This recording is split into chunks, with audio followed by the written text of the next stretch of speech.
Hello, everyone. Welcome to the Jaxon. Good way to start. Welcome to the Jaxon show. All right, let's see if there are any attendees yet. Here we do. There are people waiting, so we're good to go. Well, thank you, Rich, for joining us. Greg as well. Jaxon, for those that don't know, is a rapid AI prototyping platform designed to help companies and data science teams build highly accurate model systems, which is often a complex combination of machine learning models and data parsing techniques. I myself have a background in the space of data, kind of grew up working in the ETL space, how to extract, transform, and load between different representations of data. Jumped onto the machine learning bandwagon pretty early, been over a decade, which makes me a dinosaur in the space, and have followed the progression into this pretty exciting realm that we're in right now, where more of the world knows what large language models are. It's funny, we've been working with generative AI for a number of years now, and we intentionally hid the fact from marketing because we didn't think anyone would know what we were talking about. So I play CEO at Jaxon, and Greg here is our CTO. Greg, if you could just give a quick background. Or hey everyone, I did my education, and actually the place where I met Scott close to 20 years ago at MIT. I've had similar roles to this, CTO in companies that care a great deal about doing smart things with data transformations, data analytics, all different sorts of automating reasoning about that data for almost all of that time across industries. And this is really the third company I've taken this role at. And this is a good time to be in the field. I've been really enjoying things, especially as of late. And that we should probably let Richard introduce himself as well. Great, thanks, Greg.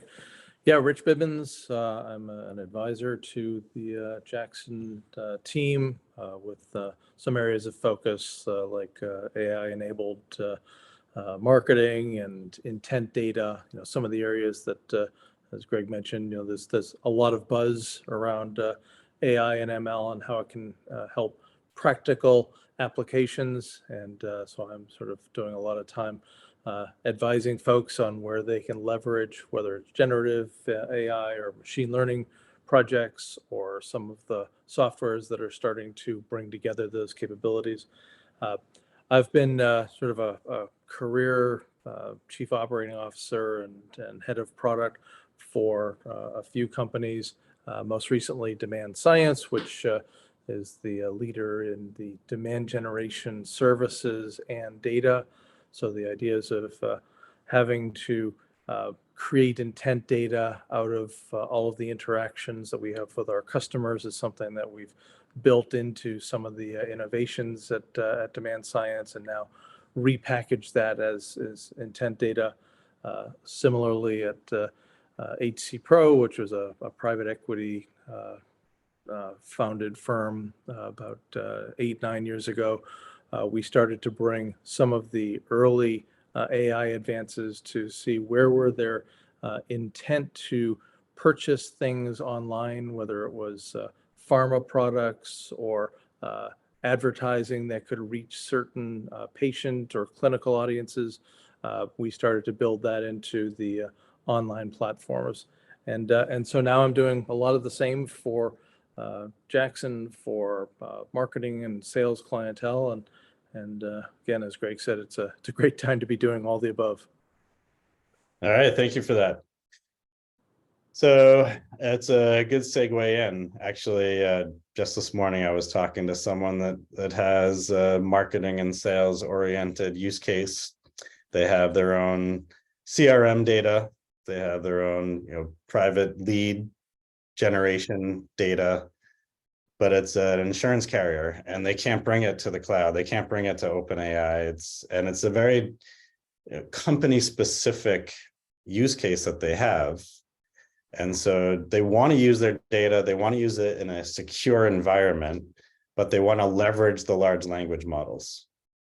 So kind of teeing up the the agenda for today, Rich here and I are going to pepper Greg with some questions around what are the gotchas with doing just that, leveraging the large language models, yet having them be secure and very adhering to not just security constraints, but also others where I talk about domain specific use cases that require guardrails, quote unquote. How do you know that it's an accurate output? And depending on the use case, the accuracy of that output really matters. If it's a very simple use case, you don't need to get complex with the model systems. If you're just doing something simple, like you give ChatGPT a prompt to write a blog post, you don't need a whole set of combinations of models with these guardrails that I'm alluding to. But with real use cases, corporate use cases on corporate data, you really do. And some of the work we're doing with DoD is putting up these guardrails with a knowledge graph. So let's tee it up. I'll be the first to ask Greg. Greg, with this hallucination problem that everyone's talking about, or those that are more in the know and talk about it more accurately, the confabulation problem, where machine learning models or large language models can recognize patterns, but they can't really reason as to the accuracy of their output. Case in point, that lawyer that created their report using fabricated case files that were just that, fabricated, they weren't real. So how do you keep trust in the system, Greg? Well, first, I have to take a stance. I'm not saying confabulation again. That may be psychologically correct, but I am not a psychologist or a neuroscientist. So I'm going with the popular usage of hallucination, because clear communication is a virtue. Actually, I'm just kidding. Laziness is a virtue, maybe not clear communication. Yeah, so I think, just to get long-winded and entertain myself, perhaps, a little bit of philosophy first, and I'll circle back around and to your question, which is, when I first started my career, we had the saying, there's been nothing new in computer science for 30 years. The same things get re-implemented in better ways, but there's nothing fundamentally new. And until recently, I might have said, hey, there's been nothing new in 50 years. And I think we do have something that's fundamentally new here.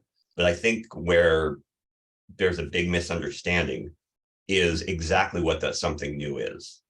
Something new is we have a brand new, world-changing user interface paradigm shift. This is new. The trouble is it's so darn good at anticipating what you're doing that it gives off the illusion of the system actually doing reasoning, thinking, and so forth behind the scenes, which it does not. This is still stochastic parrots and all that good stuff. And as a result, people are starting to think of this as a full-on reasoning system, and it's just not. It's a user interface, and you still have to put the business logic, and you still have to put any validation, any reasoning, anything that you care about more than hey, that's a vaguely plausible statistical answer. You still have to do that. And there are plenty of ways you can do that, from good old-fashioned CRUD databases, yes, to knowledge graphs like we've used in the project that Scott was mentioning, to other more reasoning formalisms of the sort that we use under the hood of our own software products. So absolutely, there's a whole gamut of things that you need to do, and those are all either treat the LLM as an actual UI and just have it drop to business logic intentionally, or let it attempt to generate an answer. Let it attempt, and the nice thing about these things, because they're automated, you can let it attempt to generate 24 answers, and then if you have a validation framework, you can check them in certain cases and figure out which ones actually line up with reality and which ones don't. And you have a nice presentation then of the ones that do line up with reality, as far as your guardrails are able to determine that. All right, Rich, have at him. Yeah, so I guess one of the questions is, as you see sort of the evolution of this generative space, Greg, is there's an assumption out there which we should test, which is if you are hopping on board the ChatGPT or similar engines, that just by interacting with it, you are beginning to give up some of your security, privacy, your proprietary data. Is that an okay assumption in your mind from what you're hearing? Definitely, with the caveat that most of us are doing that all the time anyway. How many companies are running their email systems through Gmail, for example, or run, certainly enterprises are running their own system, but smaller companies, they're all using it. Nobody's running their own servers. And you have to think about that, and it gets into, what are your legal protections. There are absolutely cases where there are certain things you shouldn't put through, an LLM or any other cloud system, any other, SaaS system, really, even more so than clouds. Clouds are slightly different beast. And you really have to think about, what am I putting through it? Can I carve out some subset of what I'm really working on, whether it's a shift in words or just some unidentifiable subset that doesn't give away the farm, or do I really have to think about it and hold back? And we can get into where I imagine this conversation is going to end up eventually, and talk about does it make sense ever, or when and how to get into the business of holding your own models instead, so that you have control over them.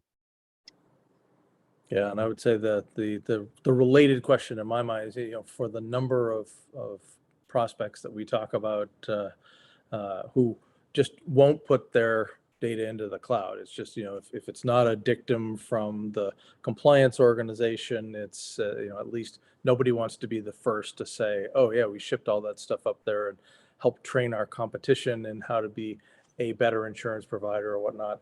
I guess the question, as you think about it, is how large an endeavor is it to build all of the training sets that are required if you did want to go private? There's a huge advantage OpenAI has in all of those billions of data points. How far away is the average client from saying, yeah, let's go roll our own? Yeah, and it depends exactly what rolling your own means, because there are lots of model sizes, lots of ways to do it. Are we talking about training something from scratch, which I think nobody should do ever unless you're a research organization, fine-tuning existing models, and you really start thinking about cost dynamics and how broad the applications are. OpenAI and Anthropic and Cohere and the others in that space, they have to release a general purpose tool that solves a lot of problems across a lot of ground. And they've spent a ton of money doing it. And you can see that they're struggling to meet demand and to keep the hosting going. There's a reason that they're doling it out so piecemeally. It is not because they don't want the business, right? I mean, they are struggling across the board to do that. And an individual company has one advantage, which is that you don't need to, you maybe can't run a model that's that general and powerful, reasonably speaking. Like the actual use case where the ROI would be justified, I think, would be few and far between. However, you also don't need to solve all the problem for all the people if you're one company. You should really think about this as more of a building block. There's one very specific task that I actually need to solve in scale and in privacy. And that's where fine-tuning can come into play. That's where smaller models come into play. Technically, there's nothing all that different about, say, ChatGPT, GPT-3, other than the training data and just a bit of scale over what we were doing with Bert and the data scientists in the crowd. Give me a little leeway in terms of architectures and encoders and decoders and all that. But painting with a really muddy brush, it's kind of the same thing, just a little bigger, and you can scale them up and down just according to the data you have and the hardware and the compute that you're willing to throw at it. And really, GPT-3 in particular, which was probably the first, the most recent breakthrough here, architecturally is not different than GPT-2. There was nothing fundamentally new in the papers they released at all. It was nothing but scale. It was just, we proposed that this would work with our, the actual innovation GPT-2. We just scaled it up and proved what we were claiming. That's all it was.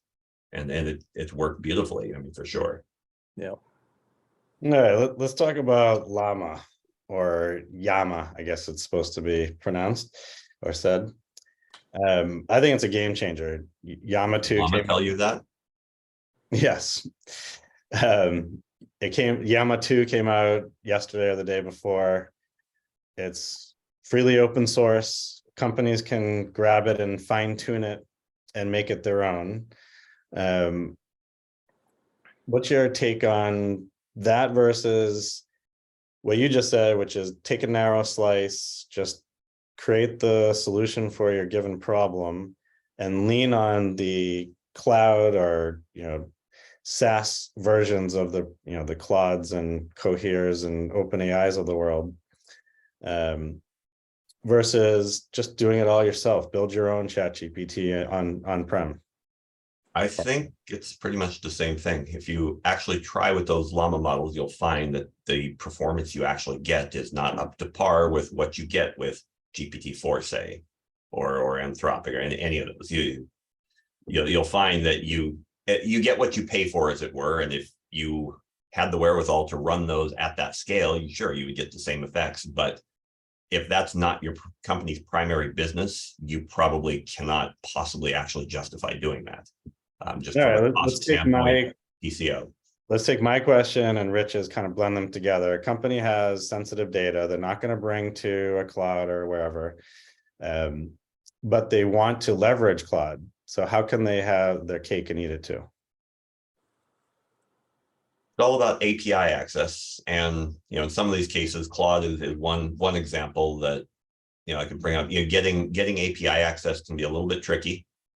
Again, just because these things are heavyweight and these companies are really struggling to get released out. But assuming you get over that hurdle, the trick is to identify specific tasks rather than just saying, I'm going to make a chatbot for the company, which kind of by definition, it's so broad, it means you didn't actually have a real use case in mind. Because if you did, you could distill that real use case down into, I have this data processing pipeline, and here's a place where I need to summarize large documents, say, into smaller documents. And once you're at that point, now you have something much narrower. Now you have something where you can say, do I really need a Claude to do this? Maybe it works. Or if I want to build my own system, because these are sensitive documents, I need to keep them in-house, great. But now I can constrain, I can train on just these documents in this task, just my documents in this task, and what I actually need to train, what I actually need to deploy. When I say train, I always mean fine-tuning here, because I don't think it makes sense for anyone who's not an AI research company to be doing training from scratch. Now you can train on that specific task. You have another task in your pipeline, that's a whole nother model and a whole nother go round. And depending on the circumstances, maybe that's one where you can just go online, go to the cloud. Maybe everything doesn't have to be equally sensitive, but if it does, treat them as individual building blocks rather than just one big bang solution that's going to solve everything. And is the idea of being able to, through a plugin or an API, being able to sort of participate in the broader training community for certain additions, in the buyer intent world? I think of my company has a lot of interaction with my CRM system, with my support system, with people who come to the website. However, I don't have much visibility into how many of those people may have interacted in a Twitter discussion, for example, and that might be really helpful. Are there going to be paths to be able to say, hey, I want to plug into that information, but I don't want to give over all of the information in my private model as sort of a price to pay for trying to get access to the more open or broad community? Yeah, I would say it depends on the overall architecture, but in a lot of ways, nothing has changed from how they would have been 5 years ago, 10 years ago. Mm-hmm. You have different data streams. You're going to do things with them. You're going to produce artifacts, and those artifacts you may or may not send back to some of these systems. I'd say it's the same way. Even AI models, including LLMs and their outputs, really, you're just adding. You had some features for folks who are thinking.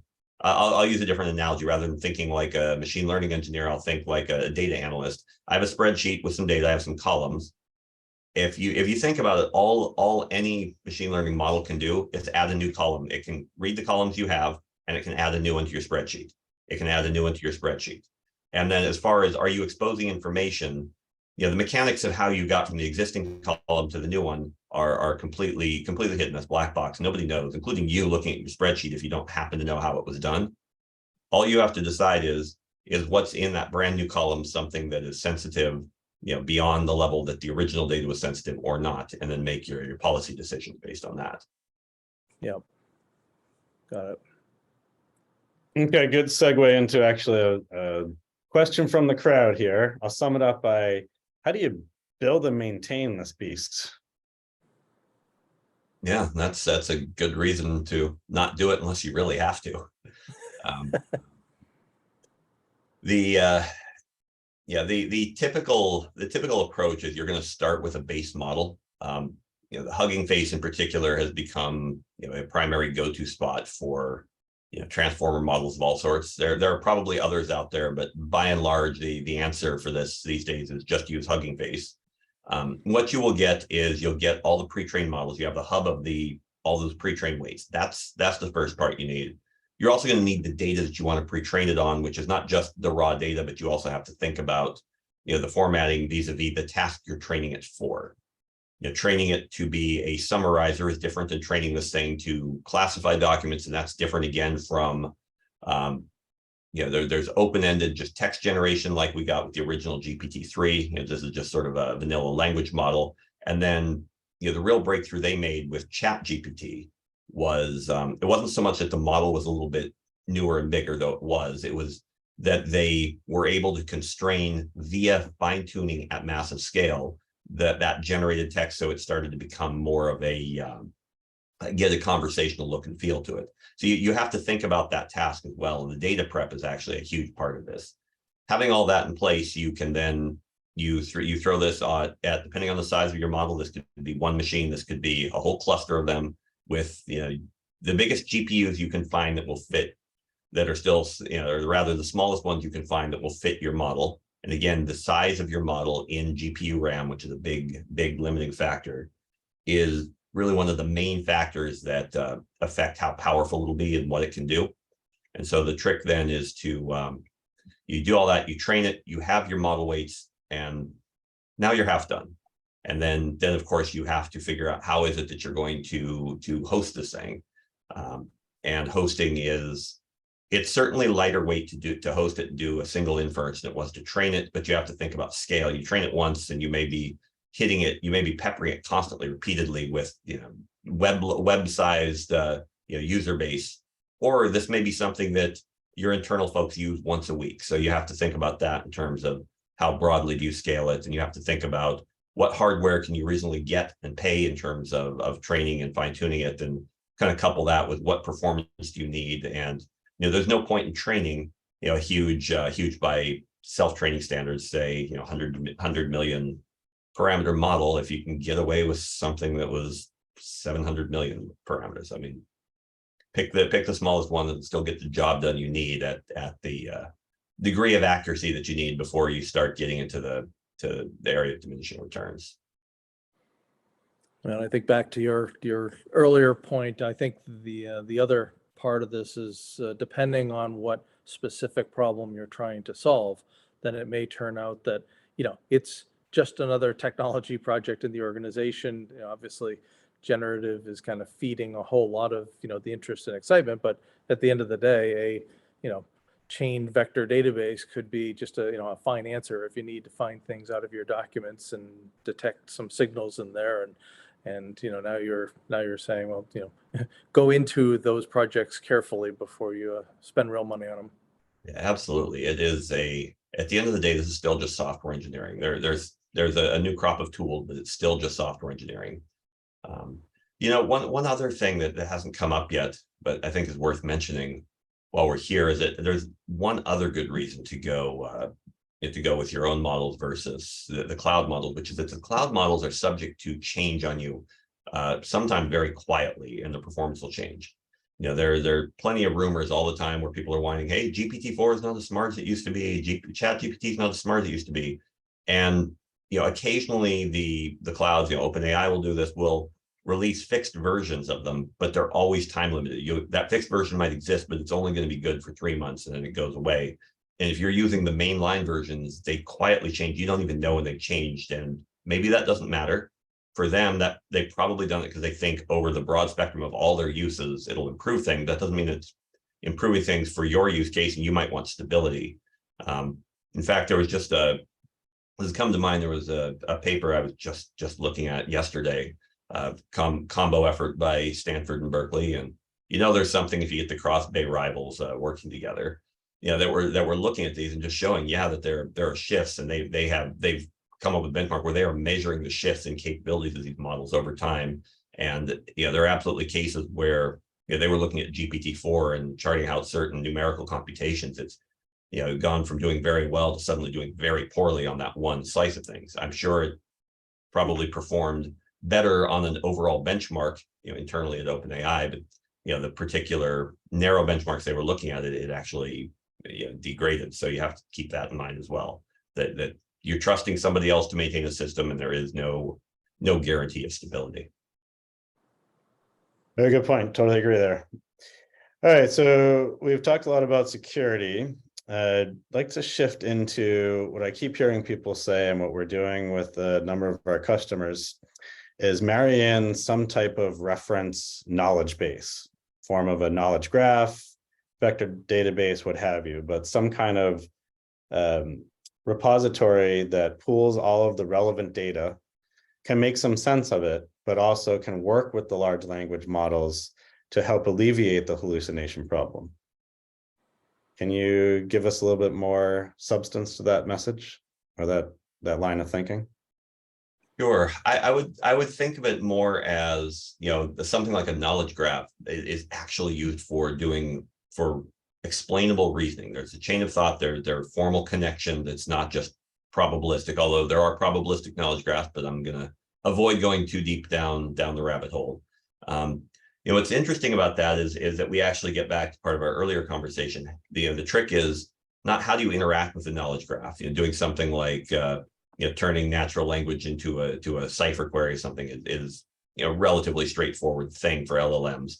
But the real trick is, how did you get that knowledge graph in the first place? It's always the cold start problem there. And it turns out that's where you go back to, hey, can much simpler language models arrayed in a set of very small discrete tasks do the trick?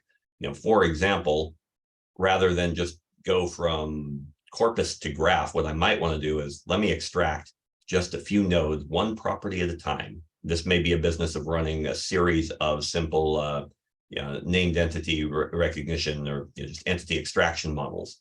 And then I need to do some link prediction between these nodes once I've assembled that. Well, that link prediction may be a matter of doing some embedding. There are different ways to do it, but doing some embeddings and then some clustering and looking for similarity. You have all these smaller models that are doing individual bits and pieces of just assembling the information you have. They can use bits and pieces of focused language models to help them do that. But you assemble the graph, and then you're kind of decoupling the recognition in the language part, which includes the interaction with the human, from the actual reasoning, which is more implied by the graph itself and can be defined by graph traversals and other graph transformations. I find sometimes my greatest gift is to translate Greg tech talk into human language.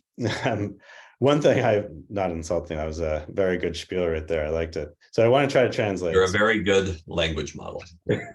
Thanks. What I hear is, and correct me if this process flow doesn't make sense to you, but what I keep hearing is, you get a knowledge graph populated, you do it properly, which I completely agree. And a big chunk of the work we're doing with DoD is just populating the knowledge graph properly. So huge part of the equation here. But say you have it populated and you're leveraging these large language models. My understanding is, you conduct a query against the large language model, it can lean on the knowledge graph, grab a reference embedding, as you say, or slice of data in human language, and bring it along with it, with the prompts, so that it has a basis to make the determination as to the right response. Yeah, you can do that, or you can reverse your process and actually take, when you have something to add to or to ask of the knowledge graph, you can actually take your new statement and create a new mini graph using the exact same system. And then the nice part about that is you can just stick it right onto the old graph, since you use the same system to create it.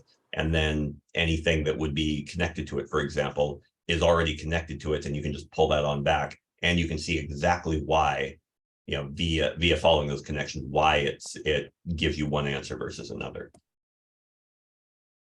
We are at the 30-minute mark. as promised, we will cut it short now. I appreciate everyone attending. We'll send out a recording of this right here. I'm sure, Rich, you, Greg, and I could talk about this for hours. Next time we're going to need some beers in front of us, but this was fun. Thank you so much for. Sounds good. Thanks, guys. All right. Thanks so much for joining us. Take care. Bye, everyone. Bye, guys.